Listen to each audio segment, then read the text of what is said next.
Hello guys, അപ്പോൾ ഞാൻ കഴിഞ്ഞ വീഡിയോ പറഞ്ഞോട്ട് ഞാൻ പോയത് എൻ്റെ വാപ്പിയുടെ അടുത്തോട്ടാണ് അബുദാബിയിൽ. ആദ്യമായിട്ടാണ് ഞാൻ പ്ലെയിനിലൊക്കെ കയറി പോകുന്നത്. അപ്പോൾ അതിൻ്റെ ഒരു എക്സൈറ്റ്മെൻ്റ് ഒക്കെ ഉണ്ടായിരുന്നു. അങ്ങനെ ഞാൻ പ്ലെയിനിലൊക്കെ കയറി. പക്ഷേ എനിക്ക് പ്ലെയിനിൽ കയറി പൊന്തിയപ്പോൾ ഒക്കെ ഒരു എന്തോ ഛർദ്ദിക്കാമെന്നോ അങ്ങനെ എന്തൊക്കെ ഒരു ഫീലിംഗ് ആയിരുന്നു കേട്ടോ. എന്തായാലും നല്ല രസമുണ്ടായി. മേലയിലൊക്കെ എത്തിയപ്പോൾ കണ്ടോ പ്ലെയിൻ പൊന്തണുണ്ടോ. എനിക്ക് ആദ്യത്തെ ഒരു എക്സ്പീരിയൻസ് ആയതുകൊണ്ട് എനിക്ക് കാഴ്ചകൾ കണ്ടപ്പോൾ നല്ല ഇഷ്ടമായി. എന്നാലും ലാസ്റ്റ് ടൈമിൽ തന്നെ എന്തായാലും നല്ല രസമുണ്ടായിരുന്നു കേട്ടോ ഗൈസ്. കുറച്ചങ്ങോട്ട് പൊന്തിയപ്പോൾ നല്ല ഭംഗിയുണ്ടായിരുന്നു വീടുകളൊക്കെ കാണാനായിട്ട്. അപ്പോൾ ഞാൻ അതെല്ലാം നോക്കി കുറേ നേരമൊക്കെ വിൻഡോ സീറ്റിൽ തന്നെ ഞാൻ ഇരുന്നു കേട്ടോ. കണ്ടോ വീടുകളൊക്കെ കാണാൻ നല്ല രസമില്ലേ.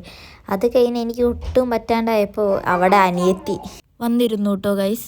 അപ്പോൾ പിന്നെ ഞാൻ അവിടെ നിന്ന് മാറിയിരുന്നു. അവളവിടെ ഇരുന്ന് കാഴ്ചകളൊക്കെ കണ്ടു. പിന്നെ ഞാൻ ഉറങ്ങിപ്പോയിട്ടോ. ഉറങ്ങിക്കഴിഞ്ഞ് കണ്ണിറന്ന് നോക്കിയപ്പോൾ പുറത്ത് നിറച്ചും മേഘങ്ങളായിരുന്നു.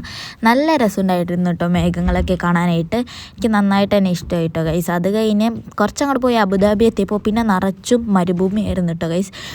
മൊത്തം മരുഭൂമിയായിരുന്നു. മരുഭൂമിയും കണ്ടിങ്ങനെ ഇരുന്നപ്പോൾ ഫ്ലൈറ്റ് ലാൻഡായി കേട്ടോ ഗൈസ്.